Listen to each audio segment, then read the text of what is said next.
go at 4 p.m. and at Ateneo going up against Army at 6 p.m. And we'd like to turn you over to the third member of our panel, Michelle Datuin.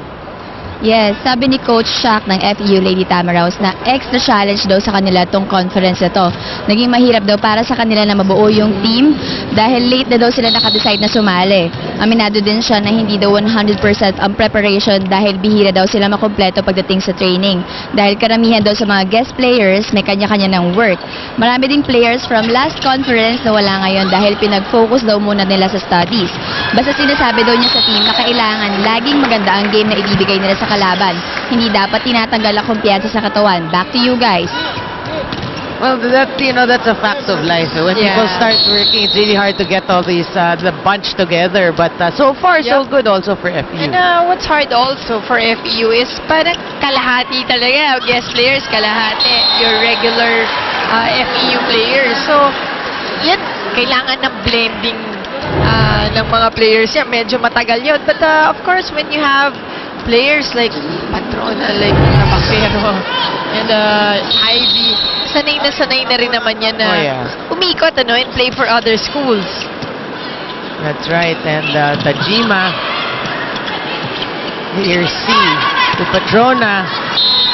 And she's been very successful with that angle shot. Yes, correct. And she has been going to that place, that area, kahit to the previous game. Yung cross-court niya na yan, yung mid-shot, di ba?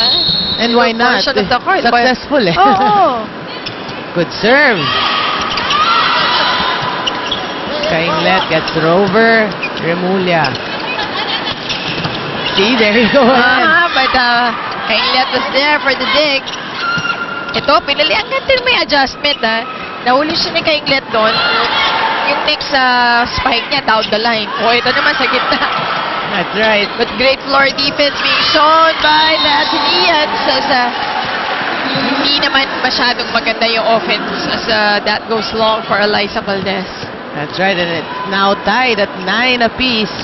Well, Ateneo having 4 attack points and 2 service points, FEU having 3 attack points. Valdez once again. C to Patrona. Tabacero is there. That was well read. And too much for Tajima on the middle. That's right, and being the leader, Ferrer really... Well, Mikasa's official ball of the Shakey's V-League. Well, Ferrer really talking to Tajima. Oh, alam mo yung pwesto-pwesto lang eh. Kasi, di ba, very important kasi yung both defense and offense dyan sa gitna. Sa offense, pag hindi ka threat, kawawa yung open hitter mo. Lahat ng blockers sa kanya na mapupunta. Kung hindi ka rin threat sa defense, useless yung height. That's true. Diba? So Valdez now 2 attack points, Patrona having 3. But that time into the net for Patrona. Well, Eliza Valdez again to serve for Ateneo 11, serving 10. It's really, I like watching him guest players because normally like Tabacero. When you see her wearing FEU uniform. Oo, di ba? Parang, and Iris, di ba? And Ivy. Siguro during her time, pag si Ange Tabacero, never, di ba? Never always. Of course, alam mo, after the game, they're all friends. Even the coaches, Coach Nes Pamilar, very nice. And all the volley. Kasi parang it's one big family. That's true. Well, an early timeout called by FEU. Let's listen in.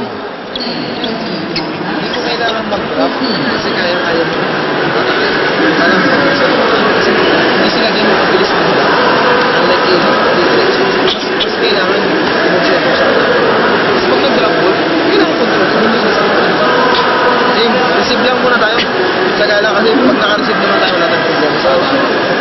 Okay? Sige. First ball. Let's go! Kaya ha? Naka-receive kasi FEU Makati, the newest campus of Far Eastern University, is now accepting enrollees in the following degree programs: BS Accountancy, accounting technology, information technology, business administration. For more information, please call 836-2002 or visit their website www.feu.edu.ph.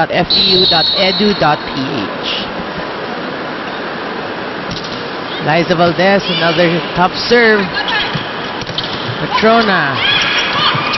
Lazaro ready. Oh, and a miscue. The rookie, Tejada, trying to get to that second ball. Ferrer wanted, was really trying to push her away, but she wouldn't budge. Right to the last minute. Kung naging Ruby Delina, sinipa ka pa dyan. Oh. Good dig.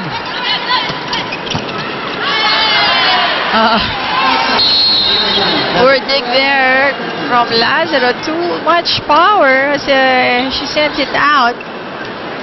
And another kill for Irish. Celsi. Oh, a nice floater.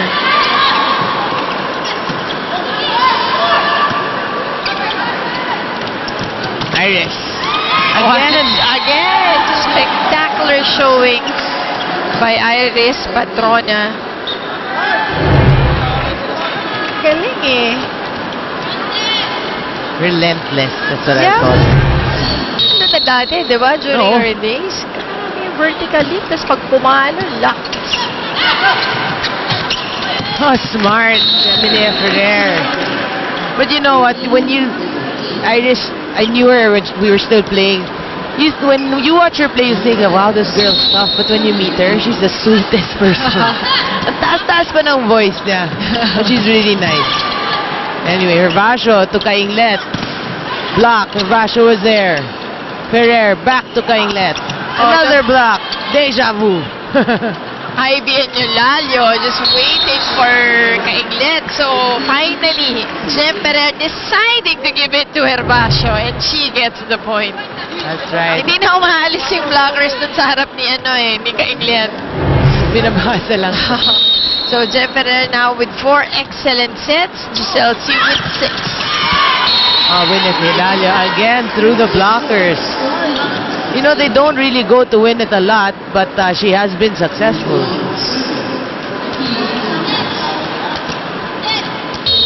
So, Eulalio up to serve for FEU.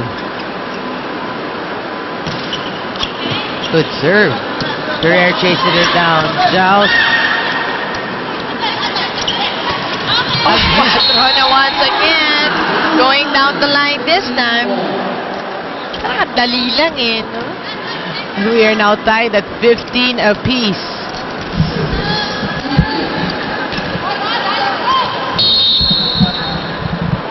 Eulalio serving once again for FEU. Lazaro. Ferrer.